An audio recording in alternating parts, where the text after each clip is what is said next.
Hindi na dapat mambigyan ng mali siya ang isang litrato ni na DILG Secretary Benhar Abalos at PNP Chief Police General Romel Francisco Marbil nakasama si Alice Guo sa Indonesia. Ayon kay PNP Public Information Office Chief Police Colonel Jean Fajardo, normal sa mga nagpapalitrato ng humingiti at wala naman aniyang ibang kahulugan ito para kina General Marbil at Secretary Abalos. Hindi rin aniya kontrol ng dalawang opisyal kung anong pose ang gagawit ng mga nagpapalitrato sa kanila, gaya na lamang ng ginawa ni Alice Guo na nag-resign.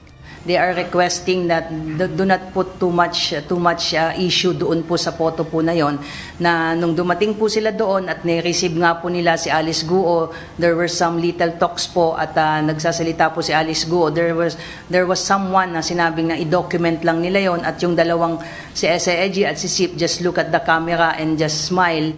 Ang dapat na lamang aniyang tingnan ng pansin ay ang tagumpay na naiuwi sa bansa si Guo para mapanagot sa kinakaharap nitong kaso.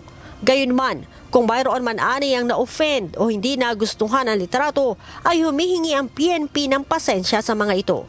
Let us not put too much weight, but kung meron man pong na-offend, kung meron man pong hindi nagustuhan po yon, ay humihingi po tayo ng pasensya. I'm sure SILG and GPNP ay aware naman po sa mga naririnig po at there was no intention on their part to offend anyone. Si Guo ay nakakulong na ngayon sa PNP Custodial Center matapos na sunduin na Secretary Abalos at General Marbil sa Indonesia. Leah Ilagan, UNTV, News and Rescue. Diyos ang aming sandigan, serbisyo publiko ang aming pinahahalagahan.